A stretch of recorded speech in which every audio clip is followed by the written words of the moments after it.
የአጽናፈ ዓለም ቋንቋ ስሜት ነው። ይህንን መናገር የማይችል ደግሞ የሚፈልገውን ነገር ከማግኘት ይገደባል። እኔና እናንተ አሁን በአማርኛ እንደምንግባባው ሁሉ ከአጽናፈ ዓለም ጋር ከተፈጥሮ ጋር የምንግባባበት ቋንቋ አለ። እሱም ስሜት ነው። ታዲያ ተፈጥሮ ሲባል ጋራ ሸንተረሩ፣ መሬት፣ ዛፉን ብቻ አይደለም ሰውንም የሚጨምር ነው። ይህንን ቋንቋ በደንብ በመረዳት አረፍተ ነገሩን በትክክል እየሰካኩ ሀሳብን ማስተላለፍ መልመድ ወሳኝ ነገር ነው። ይህንኑ ነው የምንመለከተውና ማስታወሻ ያላችሁ በማስታወሻችሁ በመመዝገብ በማስታወስ ችሎታዬ ደግሞ እተማመናለሁ የምትሉ ደግሞ በደንብ በጥሞና አድምጡኝ። በእናት ማህፀን ሳለን የመጀመሪያ የሚገነባው የሰውነት አካል ልብ ነው። ይህም ማወቄ ታዲያ ከስሜት ጋር ምን ያገናኘዋል የሚል መቼም አይጠፋም።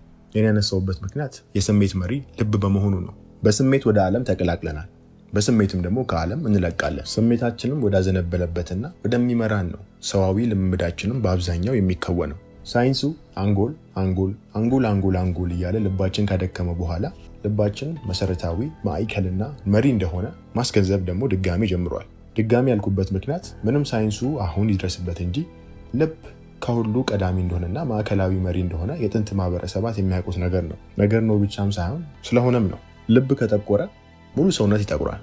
ወደ ጥንት ግብፃውያን ከመት ወደ ኋላ ዞር ብለን ሲንመልከት ይህ አኑብስ ነው። ልብና ላባም ደግሞ ሚዛኑ ላይ ሰፍሮ ይገኛሉ። ከሞት በኋላ ልብ እንደሚመረመር እንደ ላባም ደግሞ ቀላል መሆን እንዳለበት ነው ይህ አንድምታው። ሚዛኑን ይዞ የሚገኘው አኑብስ ሞት ነው። ልብ ከጠቆረ ብሎም ደግሞ በዚህ በአካላዊ ዓለም ላይ ከሚገኙ ማናቸውም ነገሮች ጋር ትስስር ከፈጠረ በሞት ወቅት ወደ ግዘፍ ነው፣ ወደ ታች ነው ሊውረድ የሚለው። ልብ ግን ቀሊል መሆን አለበት። ከዚህ ከአካላዊ ስርዓት ጋር መተሳሰርና መቆራኘት አያስፈልገውም። ንጹህ መሆን ይገባዋል። ለዚህም ነው ከላባ ጋር በሚዛን ላይ የሰፈረው። ልብ በኢትዮጵያውያን ቃሉ በራሱ የጥበብ ሳጥን ማለት ነው። በፊደል ለ እና በፊደል በ ደግሞ የተዋቀረ ነው። ፊደል ለ ላሜድ ለ መሪ፣ እረኛ፣ ወደ እውቀት የሚያጠቁም ነው። በይት በ ደግሞ ቤት ነው። ስለዚህ በአንድ ላይ ልብ የእውቀት ቤት፣ የጥበብ መሪ ቤት ነው። ሳፊረ ፊደሉ ወይም ደግሞ ቀመረ ፊደሉ 32 ነው። ወደ አንድ አሃዝ ቢወርድ 5 ነው። 5 ለውጥ ነው፣ አልቦ ነው፣ መንፈስ ነው፣ ኤተ ነው። አራቱም ባህሪያተ ሥጋ 1 2 3 4 ካለም በኋላ መነሻቸው አቃፊያቸው መንፈስ በ5 ነው የሚወከለው። በቁጥር አደራደርም ከ1 እስከ 4 ከመጣም በኋላ ወደዛኛው ለመሻገር 5 ነው ድልድዩ። 5 ለውጥ ነው። ራሱኑ 32 ደግሞ ብንወስደው ወደ ክርስቶሳዊ ወደሆነ ንቃተ ህሊና ወደ 33 መሸጋገሪያ የመጨረሻ ቁጥር ሆኖ እናገኘዋለን። ኢትዮጵያውያን እውቀቱን ብቻውን አምጥተን በራሱ ስለ ልብ ብናነሳ አንድ ሙሉ መጽሐፍ የሚወጣው ነው። ልብ ጫንቃ አለው። ልብ ይራመዳል።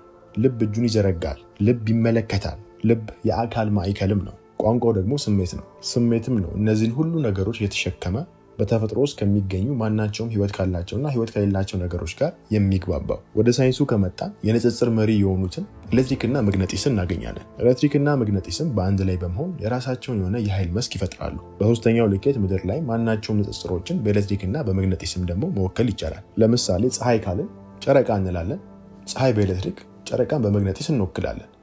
ወንድ ካልን ሴት እንላለን። ወንድን በኤሌክትሪክ ሴትን በመግነጢስ እንወክላለን። አንድ ካልን ዜሮ እንላለን። አንድን በኤሌክትሪክ ዜሮን በመግነጢስ እንወክላለን። ኤሌክትሪክና መግነጢስ ያነሳውበት ምክንያት ከሰውነታችን ላይ ከአንጎልም ከልብም ኤሌክትሪክና መግነጢስ ክበብ ስለምናወጣ ነው የሚለው ቃል አይገልጸውም። ለአሁን እንጠቀመው። ታዲያ የልብ ከአንጎል ኤሌክትሪክና መግነጢስ ኃይሉ ከ60 እስከ 100 እጥፍ ነው። አንድ ሰው አንጎል እያለ ወይ ደግሞ ሀሳብ እያለ ብቻ ከሆነ ስቷል። ስሜት ብሎም ደግሞ ልብ ከአንጎል በላይም እንደሆነ ማስታወስ ያስፈልገዋል። ኤሌክትሪክና መግነጢስ በአካላዊ ጠጣር ዓለም ላይ በስነ ቅርጽ ይገለጣሉ። ጠጣር ተጨባጭ የሚታይ ሆኖ ይቀርባሉ እንደማለት ነው። በማይታየው መገኛ ብዙ እውነታ ወደሚገኝበት ደግሞ ሲሻገሩ ኳንተም ብሎ ሳይንስ የሚጠራው ወይም ደግሞ ውህድ መስክ ውስጥ የሁለቱ ጣምራ ተሳስሮ ይገኛል። ማንኛውም የሚታየውም የማይታየውም ነገር ደግሞ ከማይታየው የሚመጣ ነው። የምንመለከተው ጠጣር ነገር ሁሉ መነሻው የማይታይ ነገር ነው። እችን ነገር የምላትን ነገር በደንብ ነገሩን እንበት ነው። ሀሳብ በማይታየው መገኛ ላይ ኤሌክትሪክ ነው ወይም ደግሞ እርግብግብታ ብቻ ነው። እርግብግብታ ደግሞ ተረገብግቦ ያርፋል። ተወንጭፎ እንደ መቅረት ነው። እርግብግብታ ወደ ማዕከል እንዲመለስ የግዴታ መግነጢስ ያስፈልገዋል። ያም ደግሞ ስበት ነው። ታዲያ ሀሳብ ብቻውን ኤሌክትሪክ ከሆነና ያ ሀሳብ ወደ ማዕከል ተሰብስበው የመፈጠር እድል ያለውን እውነታ ተሸክሞ እንዲመለስ ስሜት ያስፈልገዋል። ያም ደግሞ መግነጢስ በመሆን ይስበዋል እንደማለት ነው። ለዚህ ነው ሰዎች የፈለገ መልካም ነገርን ቢያስቡ መልካም ነገርን የማያገኙት። ጥሩ እኮ እያሰብኩ ነው፣ ለምንድነው ሀሳቤ የማይሞላው ይላሉ። ሀሳባቸው ብቻውን ኤሌክትሪክ በመሆኑ ነው። ያ የተመረጠ እውነታ የመሆን እድል በሀሳብ የተመረጠው እንደማለት ነው እንዲመለስ ወደ ማዕከል እንዲሰበሰብ በዚህ እይታ ሰው ነው የሚሆነው። ስሜት ያስፈልገዋል። ስለዚህ ሀሳብ ሲደመር ስሜት ነው ሙሉ እውነታን ከማይታየው መገኛ ላይ እየመረጠ ወደ ጠጣሩ የሚያቀርበው። የአንጎልና የልብ ጣምራ ሰውን ሙሉ ያደርጋል። የስሜት መሪ የሆነው ልብም መደበኛ ምት ላይ በሚሆንበት ጊዜ አንጎል ይነቃል። የአንጎል ሞገዶችን በመደራረብ ወደ ገምል ያድጋሉ፣ ይገሰግሳሉ። በሳይንሱ ቋንቋ ደግሞ ጋማ የሚባለው ማለት ነው። ከስር በመነሳት ከድልት ወደ አሌፍ አይደለም ከድልት ወደ ጤት፣ ከጤት ወደ አሌፍ፣ ከአሌፍ ወደ ቤት፣ ሁሉም እየተሳሰሩ መሰላልን ጥምዝምዝን እየሰሩ ልክ እንደ ዘረመል ከዛም ገምል መገስገስ ጋማ የሚባለው ላይ ይደረሳል ማለት ነው። ይህም ከፍተኛ የአንጎል ንቃት ነው። ይህም የሆነበት ደግሞ ሰውነት ተዝናኖት ውስጥ በመሆኑና ልብም መደበኛ የሚባል የተረጋጋ ምት ላይ በመሆኑ ነው። የስሜት መሪ ልብ ይሁን እንጂ የስሜት ቋንቋነቱ ከተፈጥሮ ጋር እንደምንግባባው ሁሉ የአካል ቋንቋ ነው። የንዑስ አእምሮ የምንለው የንዑስ ንቃት ወይም ውስጥ አእምሮ የሰብካንሽስ የሚባለው የእሱ ራሱ ቋንቋ ነው። አሁን ጨዋታው የሚጀምረው እዚህ ጋር ነው።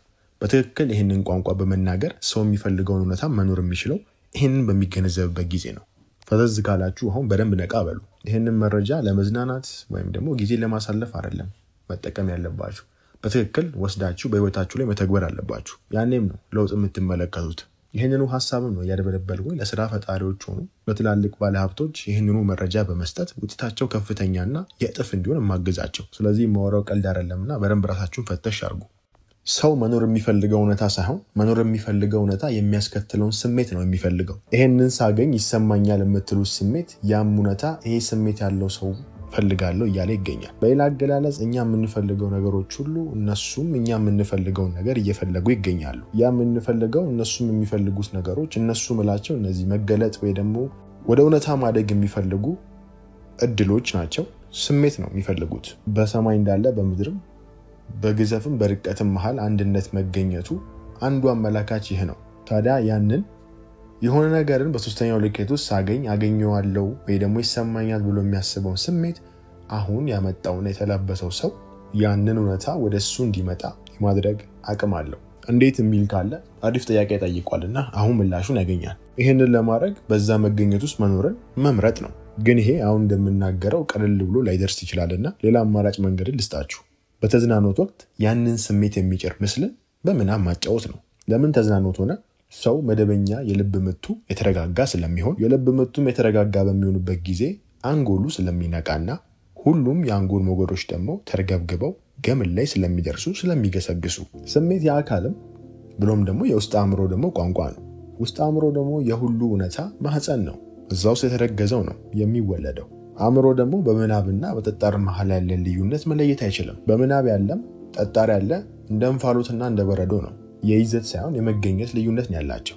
ሰው በእርግጥም በምናቡ የሚኖረው እውነታ ልክ በጠጣሩ ዓለም ላይ እንደሚኖረው እውነታ ተመሳሳይ ነው። ሲጀመር ሰዋዊ ቆይታ በራሱ ጠጣር አካላዊ ልምምድ ብቻ አይደለም፣ የምናብና የአካላዊ ቆይታ ነው። ለዚህም ነው በተፈጥሮ ተገደን እንቅልፍ የምንተኛው የምናባችንን ምስልም ደግሞ እያሳደግን የምንኖረው። ወደ ኒውሮ ሳይንስ ራሱ ካመጣ ነው ወይም ደግሞ ወደ አንጎል ጥቃቅን ሕዋሳት ጥናት በአንጎል ጥቃቅን ሕዋሳት መካከል ኤሌክትሪካዊ የመረጃ ቅብብል ነው እያደረጉ የሚገኙትና አንድ ሰው በምናቡ የሆነን ምስል በሚያጫውትበት ጊዜ ያኑ የኤሌክትሪካዊ መረጃ ቅብብል ነው በአንጎል ሕዋሳቶቹ መሃል ላይ የሚያደርገው። ለዚህም ነው የምናቡ ልክ እንደተጣሩ ዓለም እውነታ አንድ ራሱን የቻለ ወሳኝ የህይወት ልምምድ ሆኖ የቀረበው። ሰዎች ውስጥ አእምሮ ሲባል የሆነ የተለየ ነገር አድርገው ለማስቀመጥ ይሞክራሉ። አሁን የምፈልገው አካላችሁን ልክ እንደ ንዑስ አእምሮ ወይ ደግሞ እንደ ውስጥ አእምሮ አድርጋችሁ እንድትመለከቱልኝ ነው። አካል ንዑስ ንቃተ አእምሮ ነው ወይም ደግሞ ውስጥ አእምሯችሁ ነው። ስሜት ነገሮችን ይቀድማል። ስሜት ተግባርንም ይቀድማል። ሰዎች ይህንን ላድርግና ይሄኛው ስሜት ይሰማኛል ይላሉ። አይደለም፣ ስሜት ነው ወደ ተግባሩ የሚወስዳችሁ። ስለተናደዳችሁ ነው እቃ የሰበራችሁት እንጂ እቃ ስለሰበራችሁ አይደለም የተናደዳችሁት። አሁን በአንዳንድ አጋጣሚዎች ተግባር ስሜትን ያስከትላል። በአብዛኛው ጊዜ ግን ስሜት ነው ወደ ተግባር የሚወስደን። ፍቅር የያዛት አንድ ሴት በስሜቷ የተገፋች ነው ተግባሮቿን የምትከውነው። ተግባሮቿ አይደሉም ስሜቷን እያስከተለ የሚመጣው። ብዙውን ጊዜ አንድን ድርጊት ካደረግን በኋላ ነው የሚገባን ለምን ያንን ነገር እንዳደረግን። ይህ የሚያሳየው ምንድን ነው? ስሜታችን ነበር ተግባሩን እየመራው የሚገኘው። ያፈቀረም ጎረምሳ የፍቅረኛውን ቤት አጥር ዘሎ ከገባ በኋላ ነው ድርጊቱ ትዝ የሚለው፣ ስሜቱን የመራው። ታዲያ ልክ እንደዚሁ ሰውም የስኬትን ስሜት በላዩ ላይ በማተም ተግባሩ ወደ ስኬት እንዲመራው ማድረግ ይችላል። አካል ውስጥ አእምሮ ነው እንዳልኳችሁ ሁሉ ስኬትን ወይም ደግሞ በራስ የተሳለ ስሌትን በአካል ላይ በማተም ለዛ በራስ ለተሳለው ስሌት አካል እንዲመራ ማድረግ ይቻላል። ሰዎች እድለኛ ሆነው አይደለም። ሰዎች በደመነፍስም የሚያደርጉት ነገር ለውጤታቸው የሚያስከትላቸው ለውጤታቸው የሚመግብ ስሜትን በአካላቸው ላይ በመታተሙ ወይም ደግሞ በመነቀሳቸው ነው። ንቁ አእምሮ መንገዱን ይመርጣል፣ ጋሪውን ደግሞ ፈረሱን ይከተላል። ንቁ አእምሮ ፈረሱ ነው፣ ጋሪው ደግሞ ንዑስ አእምሮ ወይ ደግሞ ውስጥ አእምሮ ነው። አንዳንድ ጊዜ የንቁ አእምሮ ስራ ውስጥ አእምሮ ማስረገዝ እንደሆነ አድርጌ ነው የምመለከተው። ንቁ አእምሮን በብእሲ ወይም ደግሞ በወንድ ውስጥ አእምሮ ደግሞ በብእሲት ወይም ደግሞ በሴት ስለሚወከል ሂደቱን የምር ያስመስለዋል። ታዲያ ምን ማለት ነው? ንቁ አእምሮ እውነታን እየመረጠ ለንሱ አእምሮ በመስጠት ውስጥ አእምሮም የተቀበለችውን ያንን ዘረመል በማሳደግ የሰው እውነታው ይረገዛል። ያም የተረገዘ ደግሞ በጠጣሩ ዓለም ላይ ይወለዳል። እሺ ነገሩን ቀለል እናድርገውና እንደዚህ ደግሞ እንመልከተው። በምሳሌ አንድን ዕቃ ከጠረጴዛ ላይ ማንሳት ብትፈልጉ ንቁ አእምሮ ያንን ዕቃ ለማንሳት ይመርጣል እንጂ ከትከሻዬ ዘንበል ልበል፣ ከከርኔ እንደዚህ ልሆን፣ መዳፌን እንደዚህ ላድርግ አይልም። ያ ሁሉ የሚመራው በውስጥ አእምሮ ነው። ዕቃውን የማንሳት ሂደቱ በደመ ነፍስ ነው የሚሆነው። የስሜት ቋንቋ ማለትም ልክ እንደዚሁ ነው። አካል ላይ ለምትፈልጉት እውነታ የሚመግብ ስሜት ከታተመ ተግባራችሁ ሁሉ ለዛ እውነታ የሚመግብና የሚያንድረድር ነው የሚሆነው። የፈለገ በንቁ አእምሯችሁ ይህንን ነው መኖር የምፈልገው ያንን ነው ማድረግ የምፈልገው ብትሉ በውስጥ አእምሯችሁ ላይ ያለው እውነታ ነውና እየተለማመዳችሁ የምትቀጥሉት መፍትሄው ውስጥ አእምሮን መቀየር ነው። ውስጥ አእምሮንም ደግሞ ለመቀየር ደግሞ የስሜት ቋንቋን በመረዳት ትክክለኛ የተፈጥሮን ቋንቋ በመጠቀም መቀየር ነው። አካልም አንዱ ንዑስ ንቁ አእምሮ ነውና በአካል ላይም ያንን ስሜት በማተም ሰው በንቁ አእምሮ የመረጠውን እውነታ በእርግጥም በአካል ዓለም ላይ ተጨባጭ አድርጎ ይለማመደዋል። ውጤትን በገንዘብ እንወክለውና ገንዘብን ንቁ አእምሮ መገልገያ ነው ብሎ ሊያስቀምጥ ይችላል።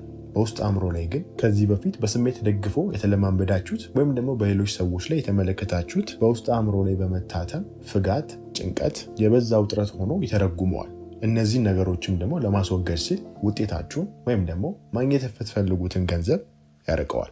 ስለዚህ ሰው በስሜት ተደግፎ የተመለከተው ወይ ደግሞ በህይወቱ የተለማመደው እውነታ ራሱኑ ስሜትን በመጠቀም በመቀየር አካሉንም ለሚፈልገው እውነታ በማዘጋጀት ሰዋዊ የህይወት ቆይታውን በማሳመር ለስሜት መሪውም ለልቡም ቦታ በመስጠት ከልኬቶች እስከ ልኬት እውነተኛ ቆይታን ያደርጋል።